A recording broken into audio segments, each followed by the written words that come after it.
সোনার সংসারে সব বন্ধুদের স্বাগত। বন্ধুরা দেখতেই পাচ্ছেন, এটা হচ্ছে ছোট পার্শে শুকো মাছ। এটাকে আমি গরম জলে ওয়াশ করে ভালো করে ধুয়ে নিয়েছি। দেখুন এখানে নিয়েছি, আপনার দেখতেই পাচ্ছেন বন্ধুরা, মিনিমাম 25 থেকে 30টা রসুন আছে, ছোট কড়া রসুন, আর নিয়েছি 10টা কাঁচা লঙ্কা একদম থেঁতে নিয়েছি। এখানে ধনে পাতা আর লম্বা লম্বা এইভাবে লম্বা লম্বা করে পেঁয়াজ নিয়েছি। বড় পেঁয়াজ আমি 2টো নিয়েছি। তো আমার এই লেগেছে। রেসিপিটি শুরু করার আগে বলবো লাইক করবেন, শেয়ার করবেন, আর নতুন নতুন রেসিপি দেখতে গেলে আপনারা চ্যানেলটাকে সাবস্ক্রাইব করে নেবেন। ঠিক যেভাবে খাই আপনাদের ঠিক সেভাবে দেখাবো। তো চলুন শুরু করা যাক। তো বন্ধুরা আমি গ্যাস ধরিয়ে দিয়েছি, কড়া আমি বসিয়ে দিয়েছি, কড়া আমার গরম হয়ে গেছে। এরপর তেল দেব। তো বন্ধুরা তেল দিয়ে দেবো কড়ার মধ্যে পরিমাণ মতো, একটু তেল বেশি লাগে এই শুটকি মাছ রান্না করতে গেলে।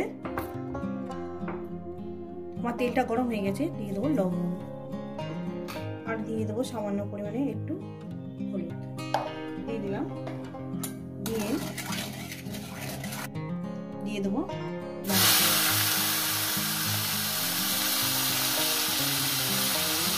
মাছগুলো দিয়ে আমি সুন্দর করে একটু ভেজে নেব।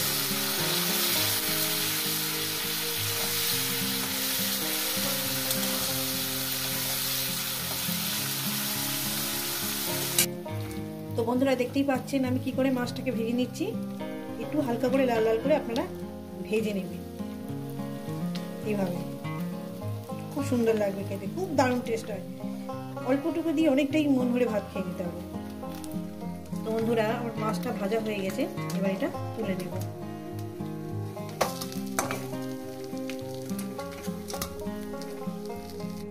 মাছটা আমি তুলে নিয়েছি, দিয়ে দেবো পেঁয়াজগুলো।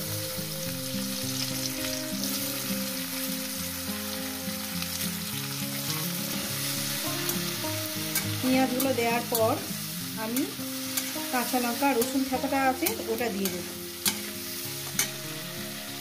দিয়ে দিলাম সব। দিয়ে এটাকে আমি মিনিমাম 3 থেকে 4 মিনিট ভেজে নেব, একদম 3 থেকে 4 মিনিট ভেজে নেবো। এর মধ্যে দিয়ে দেবো আমি হলুদের গুঁড়োটা। হলুদের গুঁড়োটা দিয়ে দিলাম, স্বাদ মতন আমি লবণটাও দিয়ে দেবো, দিয়ে দিলাম। এবার এটাকে আমি 3 থেকে 4 মিনিট ভাজবো।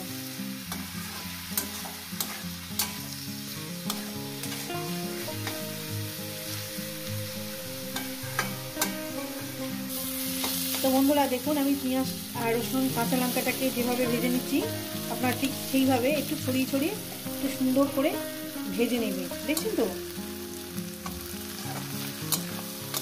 দারুণ দেখতে হয়েছে না?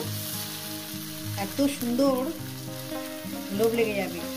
আর লোভ লেগে যাওয়ার মতনই, অল্পটুকু দিয়ে অনেকটাই ভাত খেয়ে নেওয়া যাবে, এত সুন্দর খেতে হয়। তো বন্ধুরা পেঁয়াজটাকে আমি সুন্দর করে 4 থেকে 5 মিনিট এটাকে ভেজে নিয়েছি। এরপর দিয়ে দেবো এই যে মাছগুলো দিয়ে দিলাম। মাছগুলো দিয়ে আরও আমি 2-3 মিনিট এটাকে ভাজবো। দেখছেন বন্ধুরা আমি কীভাবে রান্নাটা করছি, আপনারা এই সেম প্রসেসে রান্নাটা করবেন, দেখবেন মুখে লেগে থাকবে। একবার খাবেন মুখে লেগে থাকবে।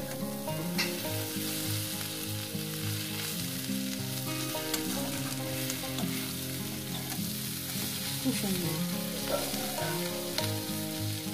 তো বন্ধুরা মাছটাকে দিয়ে, আর এই রান্নাটা যখনই করবেন একদম মিডিয়ামে দিয়ে রান্না করবেন, আর যখন এই মাছটা দেবেন তারপর লোতে করে দেবেন। লোতে করে দিয়ে আমি যেভাবে রান্নাটা করছি এইভাবে রান্নাটা করবেন, একদম লোতে দিয়ে দিয়েছি। আর এরপর দিয়ে দেবো আমি ধনে পাতাটা এই কারণে দিচ্ছি যাতে ফ্লেভারটা সব জায়গায় ছড়িয়ে পড়ে, খুবই টেস্টি লাগবে। দিয়ে দিলাম।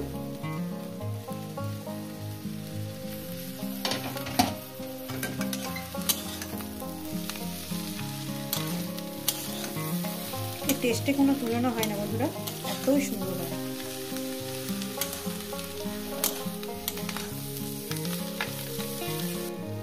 তো বন্ধুরা খুবই কম সময়ে আমি রান্নাটা আপনাদের করে দেখিয়ে দিলাম। অবশ্যই বাড়িতে ট্রাই করবেন, আর কেমন হয়েছে কিন্তু জানাবেন। রেসিপিটা ভালো লেগে গেলে লাইক করবেন, শেয়ার করবেন, আর নতুন নতুন রেসিপি দেখতে গেলে আপনারা চ্যানেলটাকে সাবস্ক্রাইব করে নেবেন। এটা আমার রেডি হয়ে গেছে, এটা নামিয়ে দিচ্ছি। তো বন্ধুরা, আবার নতুন কোনো রেসিপির সঙ্গে দেখা হবে। সবাই সুস্থ থাকবেন, ভালো থাকবেন, আর আমার নিত্য নতুন ভিডিও দেখবেন।